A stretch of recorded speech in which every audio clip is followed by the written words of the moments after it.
My brother framed me at work. Well, I saved the company, so I collected evidence, exposed him, and took back everything I built alone. I'm a 29-year-old guy, and for as long as I can remember, I've been the one carrying responsibility. Growing up, it was always me who noticed when bills were overdue, who reminded my younger brother, Mark, to do his homework, who stayed late cleaning up after family gatherings while he charmed everyone with his jokes. That pattern didn't stop when I stepped into the real world. I poured myself into my career at a mid-sized tech company, building systems, solving problems, and staying long after everyone else left, because I believed that diligence and loyalty would earn respect. I thrived on the challenge, seeing the chaos around me and thinking, I can fix this. I always do. Mark, on the other hand, had this effortless way about him. He was persuasive, charismatic, and had a smile that made managers and family alike lean in to hear what he had to say.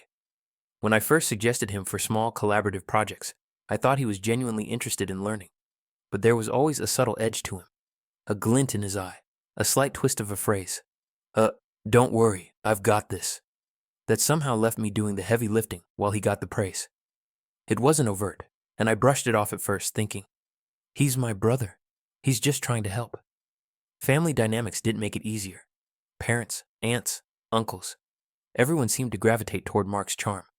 I remember dinner conversations where he would casually say, some people are just lucky, referring to opportunities he somehow seemed to step into effortlessly, and everyone would nod. Me? I got the familiar pats on the back, the quiet, you're so mature, the responsible one, phrases that felt more like labels than praise. At work, the same pattern unfolded.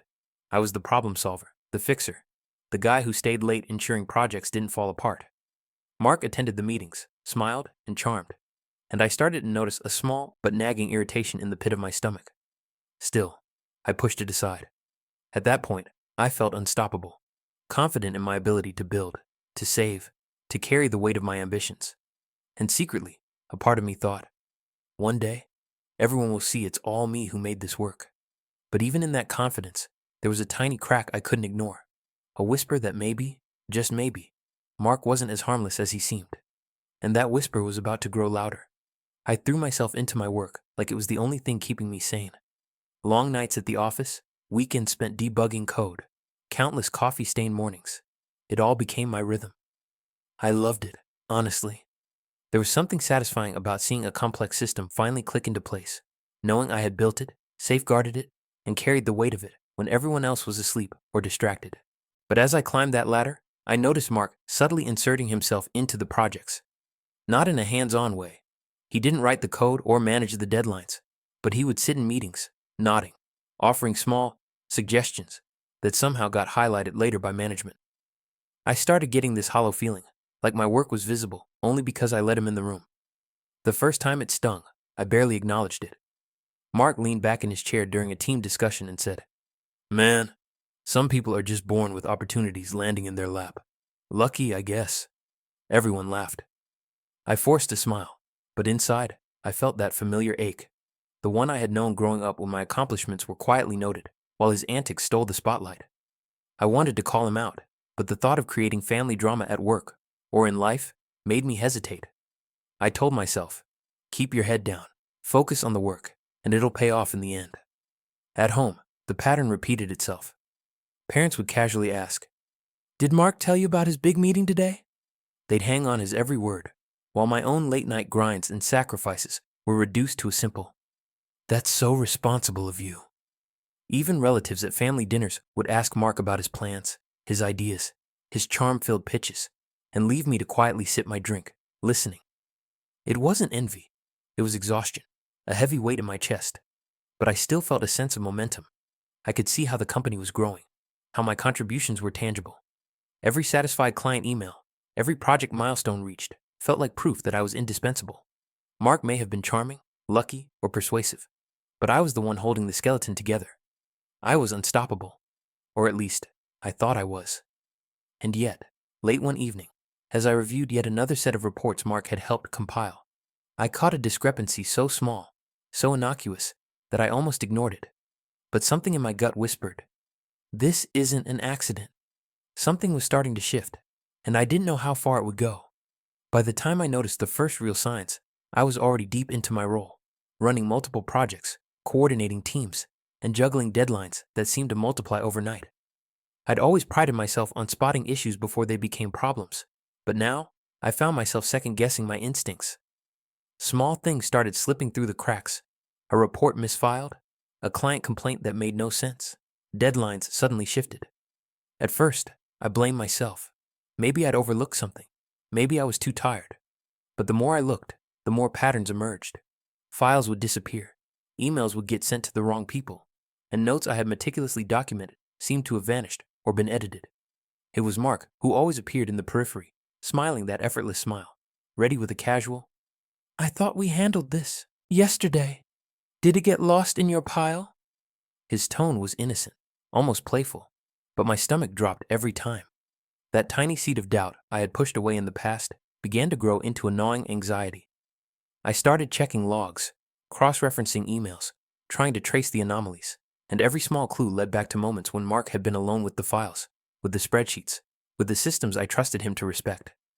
The worst part was family. I would try to confide in someone, even casually. "I think something weird is happening at work." And my parents' eyes would drift to Mark, waiting for his input. And he would casually shrug, offer a quick, charming explanation, and they would nod. "Oh, that makes sense. Must have been a mix-up," they'd say. I felt invisible, like my concerns were meaningless. Growing up as the responsible one, I thought I was used to it. But the sting now cut deeper.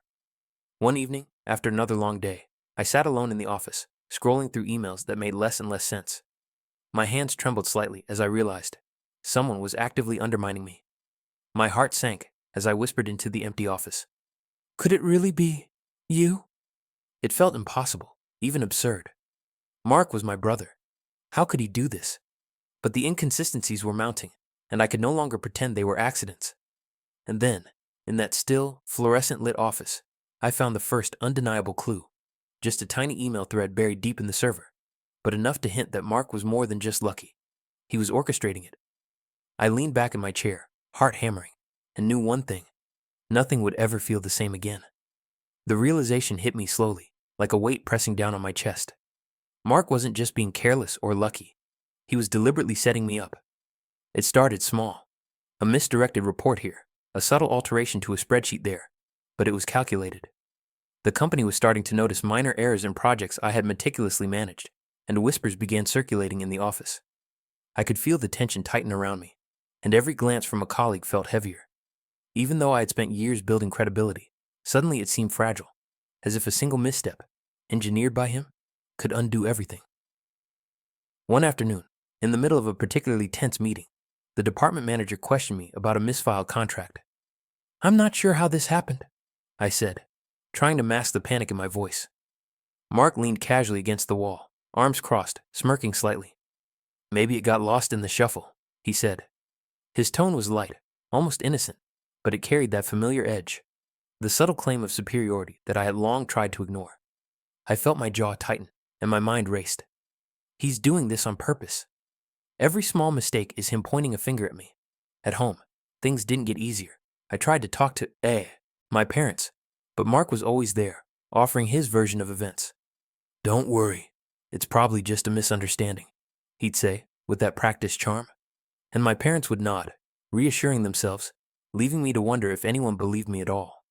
The favoritism that had been an undercurrent my entire life now felt like a flood. Mark's charisma overshadowing my work, my dedication, my sacrifices. By the end of that week, the tension had escalated to an almost unbearable level. I spent nights going over every detail, retracing steps, and trying to anticipate his next move. My apartment smelled faintly of coffee and stress, papers strewn everywhere, screens glowing with emails and logs. I was exhausted, anxious, but determined. And yet, despite my growing fear, a small part of me felt a spark of clarity. If he's doing this, he's leaving traces. I just have to find them. That thought was both a lifeline and a threat, because once I started digging, there would be no turning back. And I had a creeping suspicion that what I'd find might change everything. I couldn't shake the moral knot twisting in my chest. Every night, as I sifted through Mark's emails, project logs, and meeting notes, I felt a strange mixture of anger, betrayal, and guilt. Spying on my own brother went against everything I believed in. Family, trust, loyalty. But I couldn't ignore what was happening. I kept telling myself, I'm not doing this to hurt him. I'm doing this to protect myself and everything I've built. Still, the thought of confronting him terrified me. What if I was wrong? What if exposing him destroyed not just his reputation, but our parents' perception of him and fractured the family forever? At work, I started noticing how easily he manipulated those around him.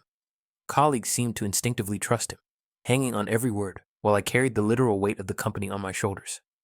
The unfairness stung more than anything else. I wanted to scream, to call him out publicly, but a small voice whispered caution. If you act too soon, he'll cover his tracks, and everything you've worked for will crumble.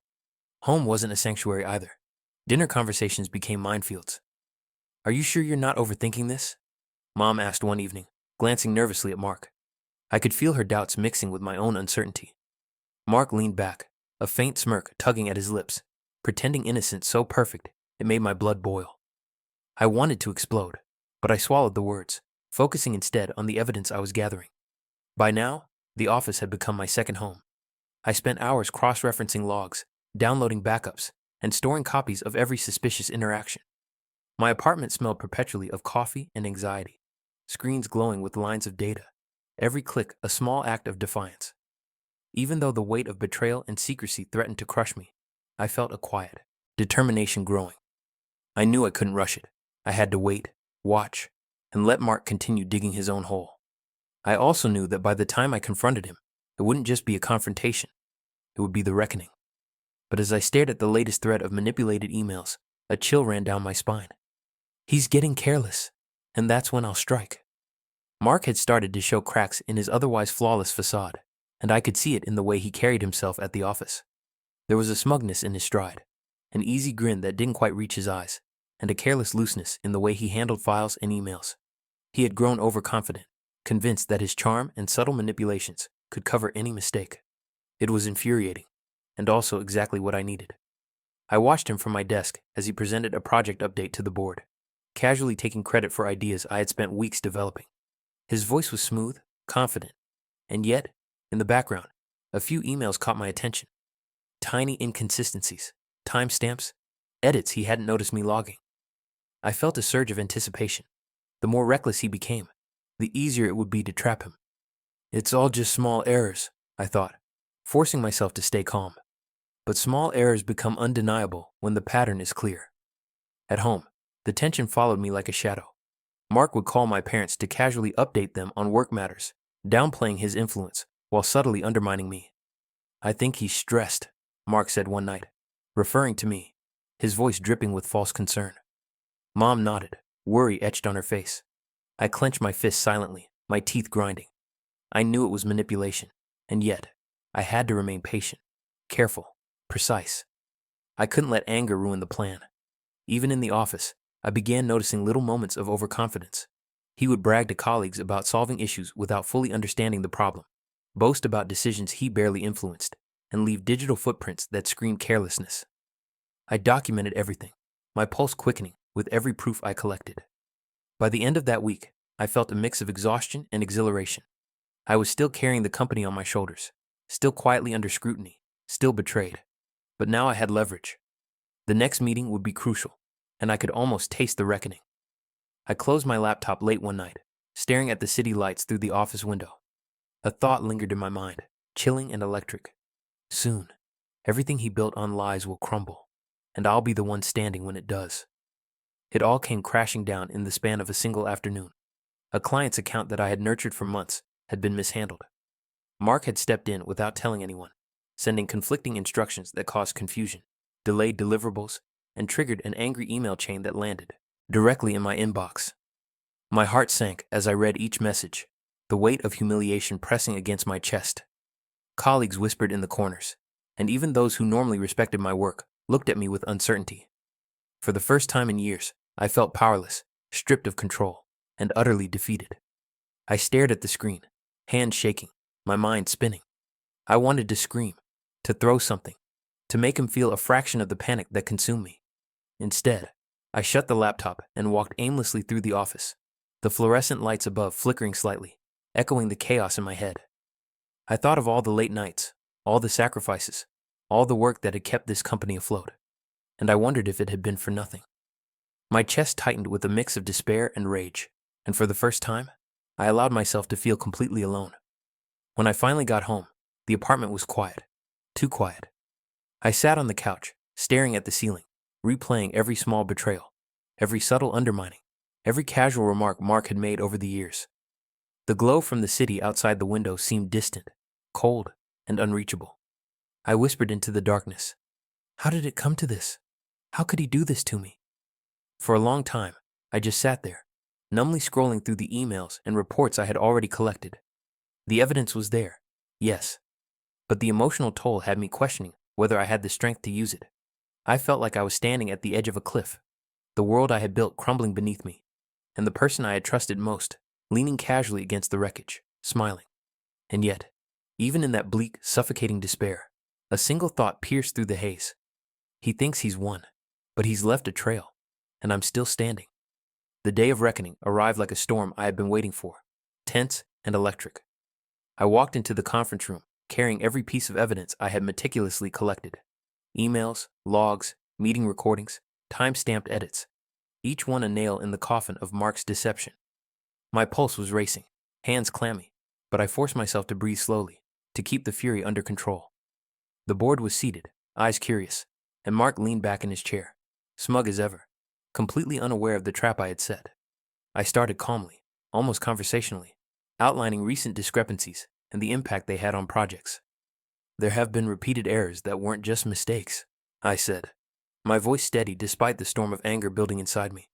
"I've traced every incident, every miscommunication, and every misfiled document, and I've found a pattern, one person's pattern." I laid the emails, spreadsheets, and recordings across the table. The silence was deafening. Mark's grin faltered.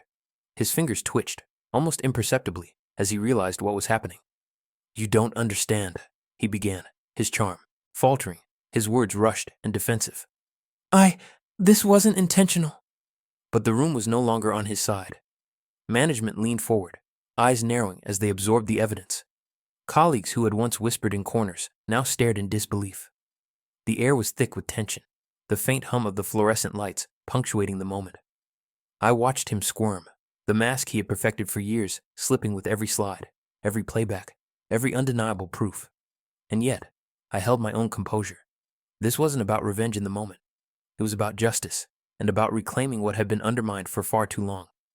By the end of the meeting, Mark's defenses had crumbled completely. I felt a strange mix of satisfaction and exhaustion, the adrenaline still pumping, but the weight of betrayal beginning to lift. As I gathered my papers, I knew this was only the beginning of restoring order, but for the first time in months, I felt the balance shifting. After the confrontation, the office felt different, lighter, almost electric. The tension that had been coiled tightly around every interaction, every glance, every email, had finally released. I spent the next days methodically reclaiming control over the projects Mark had tried to hijack. Team members who had been confused or cautious now looked to me with renewed respect, relief in their eyes that I was steering the ship again. For the first time in months, I felt like the weight I had been carrying alone was finally balanced. Not gone, but acknowledged. Mark, meanwhile, became a shadow of the confident, charming figure he once was. The disciplinary process had begun, and the smug ease he had relied on evaporated under scrutiny. Every interaction with him reminded me of the betrayal, and I allowed myself to feel the satisfaction of witnessing him struggle with the consequences he had orchestrated for me. But I didn't gloat, not outwardly. This wasn't about humiliation. It was about restoring the order I had built, protecting the company, and reclaiming my dignity. At home, things remained complicated. Parents, who had often favored Mark, were forced to confront the reality they had ignored. Conversations were quieter now, tinged with respect rather than casual admiration for him. I set boundaries, not out of spite, but out of necessity. For the first time, I realized that my loyalty and effort were not obligations to be taken for granted. They were strengths to be protected. Slowly, I began restructuring my life along with the company. Processes I had built were solidified, teams reorganized, and I implemented safeguards against future manipulation. Each small victory reminded me of the years I had invested, the sacrifices I had made, and the resilience I had cultivated. I no longer felt invisible. I felt recognized, not because anyone had finally noticed, but because I had made it undeniable. And as I sat late one evening, reviewing a project fully restored, under my leadership, I felt a deep, quiet satisfaction. The betrayal had cut deep, but so had my resolve. I had taken back everything I built, and this time, I would never let anyone compromise it again. Sitting alone in my office late at night, I finally allowed myself to breathe.